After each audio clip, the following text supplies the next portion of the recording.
Hey Chez, so what I would do here, I just type burnt paper into Google, whatever.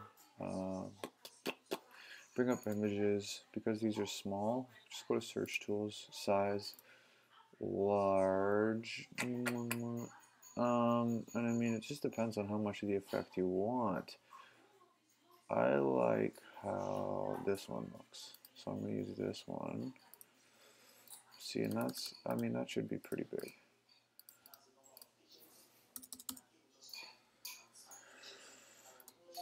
So open that up in photo. Oop.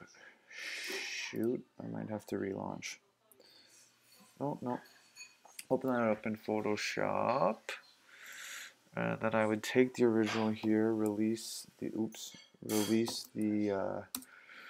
background, extend this by like whatever. Maybe that's a bit too big, but you know, you get the point. Take this, first release that from the background, delete the, shit. Make this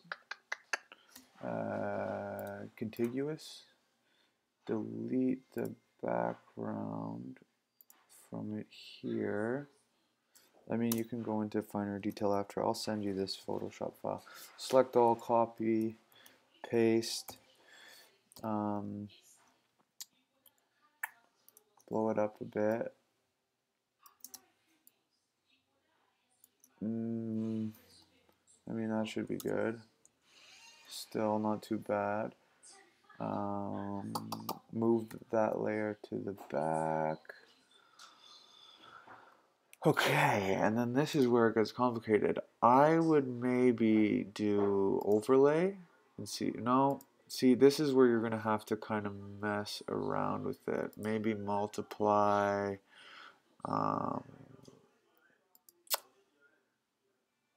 Overlay. I mean, you can try a few different things. Darken.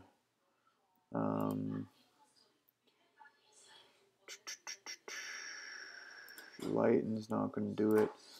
But maybe I would try overlay. See, overlay looks pretty good.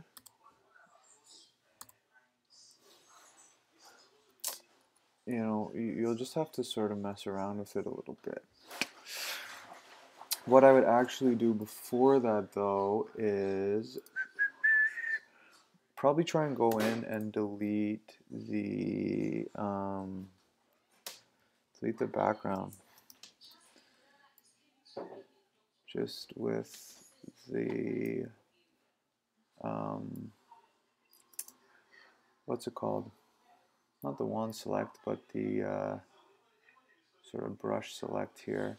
And I mean, if you spend some time, it'll be, you know, you can make this a lot better. I'm also doing this with my mouse right now. I would do it if you have a tablet. I would do it with a tablet because it's a lot easier. Deselect this guy's head. You know, like, you'll have to sit here and spend 5-10 minutes kind of going through, but it shouldn't, I mean, it shouldn't take too long.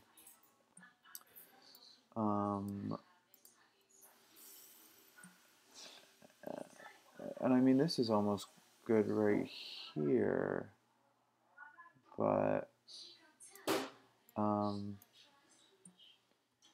so what,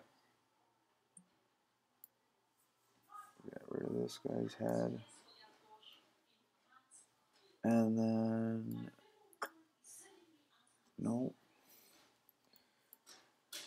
you should probably fast forward through this bit. This is gonna be boring.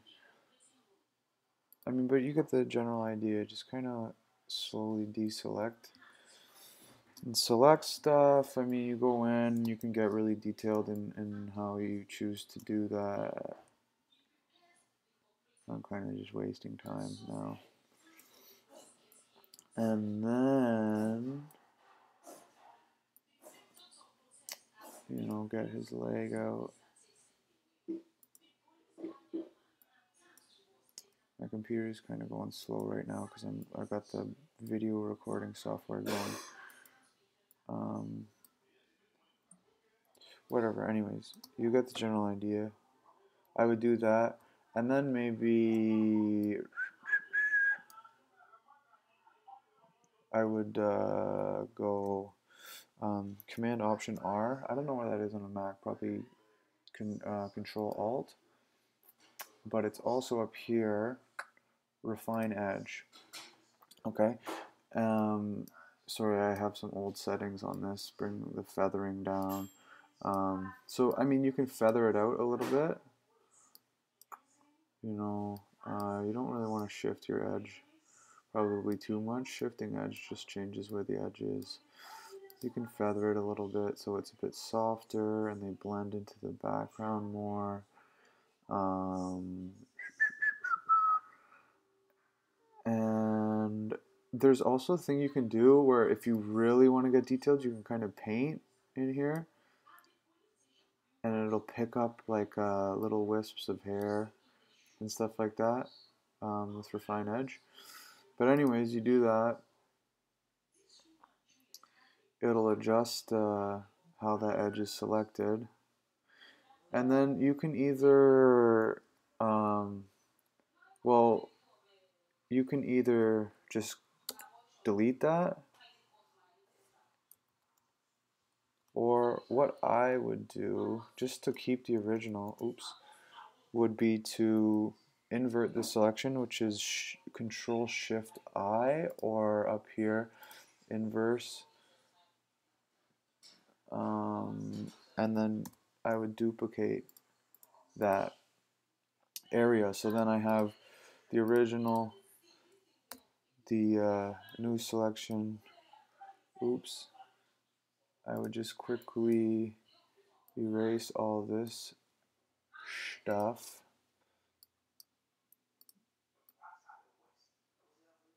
You know, you get the idea. I mean, it's a bit easier if I do it like this.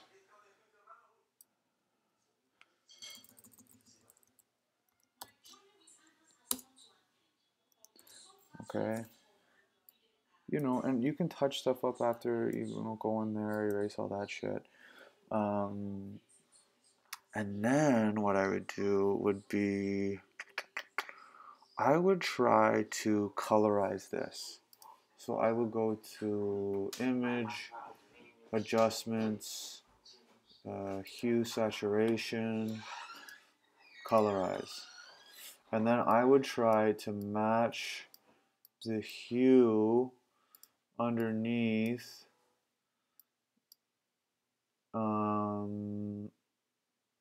sort of like that, you know.